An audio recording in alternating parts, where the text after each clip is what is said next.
Hello friends, welcome to the my channel GDM institute. मेरा नाम है रोहित प्रताप सिंह। आप सभी का स्वागत करते हैं अपने इस चैनल जीडीएम इंस्टीट्यूट पे।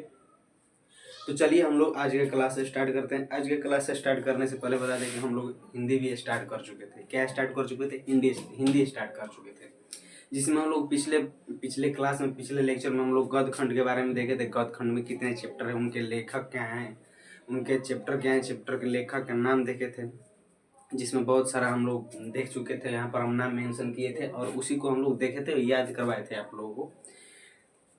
इसके बारे में हम बता चुके थे कि हिंदी को ऑनलाइन में देखना क्यों जरूरी है, क्योंकि खाली समय आप कहीं देखिएगा, कोई फिल्म वगैरह मूवी वगैरह देखिएगा, उसकी जगह पर आप इसी को देख लीजिए, क्योंकि हिंदी में ना आप लोगों को नोट करना रहता है, ना लिखना रहता है, ना उसको सॉल्व करना रहता है। आप लोगों को केवल याद करना रहता है। इसीलिए हिंदी को ऑनलाइन देखने से ये फायदा होगा कि आप लोग कहीं भी इसका ट्रेवल करते वक्त, स्टेडियम जाते वक्त, कहीं भी आप लोग इसको देख सकते हैं। ठीक है, इसीलिए हिंदी को ऑनलाइन में पढ़ने का यही फायदा है। कुछ खास फायदा नहीं, बट एक ही फायदा है और वो इम्पोर्टेंट है। ठीक है, देखिए पिछले क्लास में हम लोग गद्य खंड के बारे में देखे थे। गद्य खंड में हमारा 13 चैप्टर था। उसके लेखक का नाम हम लोग देखे थे, चैप्टर का नाम देखे थे। अब हिंदी के 12th के हिंदी को दो पार्ट में डिवाइड किया गया है। एक पार्ट को हम लोग गद्य खंड बोलते हैं, दूसरे पार्ट को हम लोग क्या बोलते हैं? काव्य खंड। यहाँ पर हम हेडिंग डालते हैं काव्य खंड। ठीक है, पिछले क्लास में हम लोग गद्य खंड के बारे में देख चुके थे। अब इस वाले क्लास में हम लोग गद्य खंड काव्य खंड के बारे में देखेंगे। ई साइड जो हम लिखे हैं चैप्टर का नाम है, ई साइड जो लिखे हैं वो क्या है? लेखक का नाम है, जो उस चैप्टर को लिखे हैं। अब ये जब हम लोग देख लेंगे तब इसके बाद हम लोग क्या करेंगे कि एक एक चैप्टर, जैसे कड़बक है, कड़बक चैप्टर के बारे में पूरा हम लोग जानेंगे, इसके लेखक के बारे में जानेंगे और क्या करेंगे, कड़बक को अच्छे से डिस्क्राइब करेंगे, चैप्टर को अच्छे से पढ़ेंगे, आप लोगों को बताएंगे। ठीक है, तो चलिए क्लास को स्टार्ट करते हैं। आप लोग चैनल पर नए होंगे तो चैनल को सब्सक्राइब कर लीजिएगा, अपने दोस्तों के साथ शेयर वगैरह कर दीजिएगा, ताकि वीडियो हम अपलोड करें तो आप लोगों को नोटिफिकेशन मिल जाए, आप लोगों को पता चल जाए। और समझ में नहीं आ रहा होगा, थोड़ा दिक्कत हो रहा होगा, तो उसको कमेंट कीजिएगा। जो भी आप लोगों को दिक्कत हो रहा हो, हिंदी हो या मैथ हो, आप लोग कमेंट जरूर किया कीजिए। ठीक है, देखिए बारी बारी से हम लोग देखते हैं, आप लोगों को साथ में याद करवाते चलेंगे। देखिए ध्यान दीजिए, देखिए पहले हम क्या डालें? ऊपर ऊपर में क्या है? ये काव्य खंड है। पिछले वाले क्लास में हम लोग गद्य खंड पढ़ चुके थे। गद्य खंड क्या है, हम लोग क्या कर चुके थे? पढ़ चुके थे, इसको हम लोग पढ़ चुके थे। ये क्या है? 12th का हिंदी है। क्या है? 12th का हिंदी है। देखिए फर्स्ट हमारा क्या है? काव्य खंड। फर्स्ट क्या है हमारा? काव्य खंड। काव्य खंड, काव्य खंड के लेखक कौन है? काव्य खंड के लेखक कौन है? मलिक मोहम्मद जायसी। काव्य खंड के लेखक कौन है? मलिक मोहम्मद जायसी। काव्य खंड के लेखक, आप लोग वीडियो के साथ साथ ही बोलते रहिए, अपने जहाँ पर भी आप हो, वीडियो को देखिए और साथ ही साथ बोलते चलिए। कड़बक के लेखक कौन है? मोहम्मद मलिक जायसी। ठीक है, काव्य कड़बक के लेखक कौन है? मलिक मोहम्मद जायसी। कड़बक के लेखक कौन है? मलिक मोहम्मद जायसी। कड़बक के लेखक कौन है? मलिक मोहम्मद जायसी। कड़बक के लेखक कौन है? मलिक मोहम्मद जायसी। कड़बक के लेखक कौन है? मलिक मोहम्मद जायसी। सेकंड नंबर हमारा है पद। पद, सेकंड नंबर हमारा क्या है? पद। सेकंड नंबर हमारा क्या है? पद। सेकंड नंबर क्या है? पद। इसके लेखक कौन है? सूरदास। इसके लेखक कौन है? सूरदास। इसके लेखक कौन है? सूरदास। पद के लेखक कौन है? सूरदास। पद के लेखक कौन है? सूरदास। पद के लेखक कौन है? सूरदास। आप लोग साथ ही साथ बोलते चलिए, तभी आप लोग को याद होगा। क्या होगा, कितने स्टूडेंट को देखते हैं चुपचाप देखता रहता है, याद हो गया? नहीं, ऐसा नहीं होता है। आप लोग बोलिए, हैबिट डालिए बोलने का। पद के लेखक कौन है? सूरदास। एक और चैप्टर है, थर्ड नंबर, इसका भी नाम क्या है? पद ही। इसके लेखक कौन है? तुलसीराम। हालांकि ये कभी एक साथ नहीं देगा, कोई एक पे मान लीजिए दे दिए आप लोगों को पद के लेखक कौन है, तो किसी दोनों में से किसी एक ही का नाम देगा। दोनों में से किसी एक ही का नाम देगा, या दोनों का देगा तो ए में इसका दे देगा, बी में इसका दे देगा, थर्ड में दे देगा ए और बी दोनों, डी में दे देगा, इनमें से कोई नहीं। तो आप लोगों को सी मारना होगा। ये दोनों एक ही है, बट इसका जब चैप्टर आज पढ़िएगा, उसको एक्सप्लेन कीजिएगा, तब आप लोग को पता चलेगा कि ये दो अलग अलग बात है, बट यहाँ चैप्टर का नाम क्या है? सेम है, तो कोई एक ही पूछेगा। ठीक है, और एक पद के लेखक कौन है? सूरदास, और दूसरे क्या है? तुलसीराम। चौथा हमारा क्या है? छप्य। चौथा क्या है? छप्य। चौथा क्या है हमारा? छप्य। चौथा क्या है हमारा? छप्य।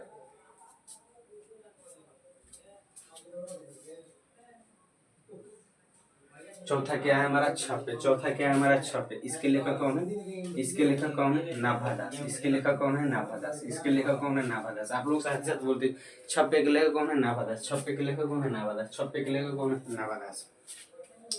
पांचवा नंबर हमारा चैप्टर है कवित। कवित कवित इसके लेखक कौन है? भूषण। इसके लेखक कौन है? भूषण। कवित कवित आप लोग साथ ही साथ बोलते रटते रहिए, बार बार बोलिए, 10 बार 20 बार 15 बार जितने बार आप बोल सकते हैं बोलिए।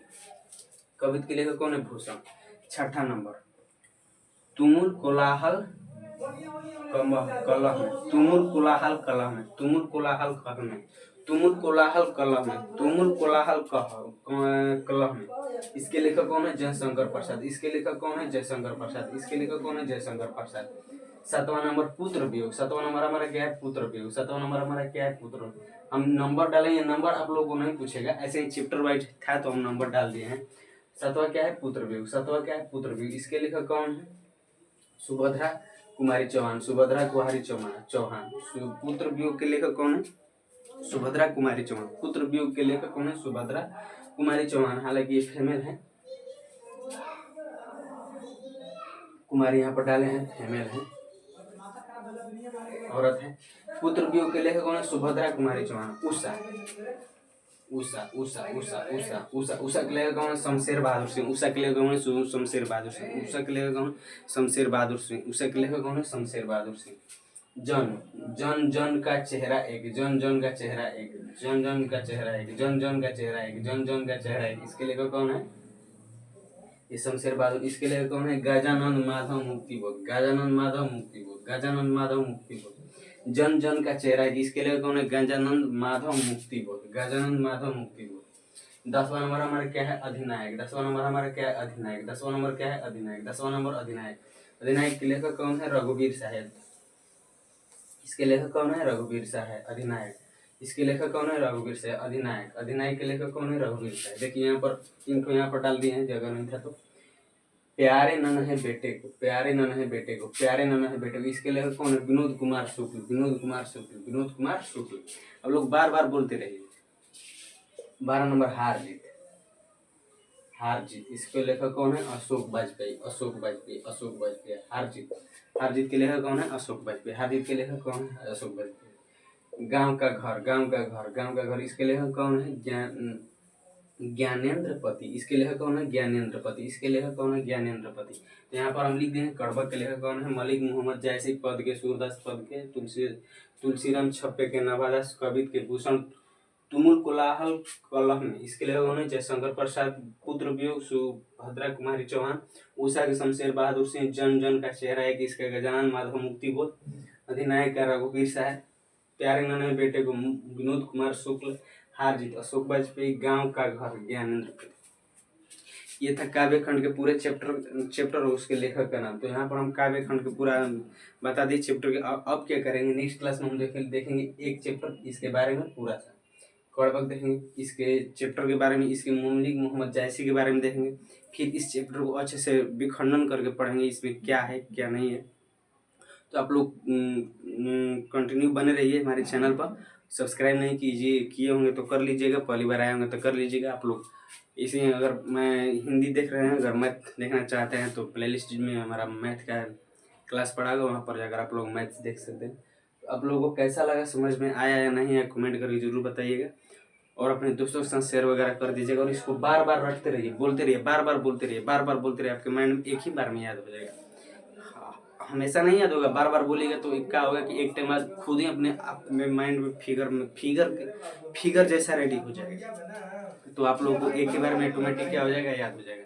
तो इसको बार बार बोलिए। और चलिए रहने देते हैं, आज के लिए इतना ही। आप लोग चैनल पर नहीं तो सब्सक्राइब कर लीजिए, अपने दोस्तों के साथ शेयर वगैरह भी कर दीजिएगा और कमेंट करके बताइएगा। चलिए आज के लिए इतना ही रहने देते हैं। हमारे साथ जुड़ने रहने के लिए बहुत बहुत धन्यवाद। Bye bye.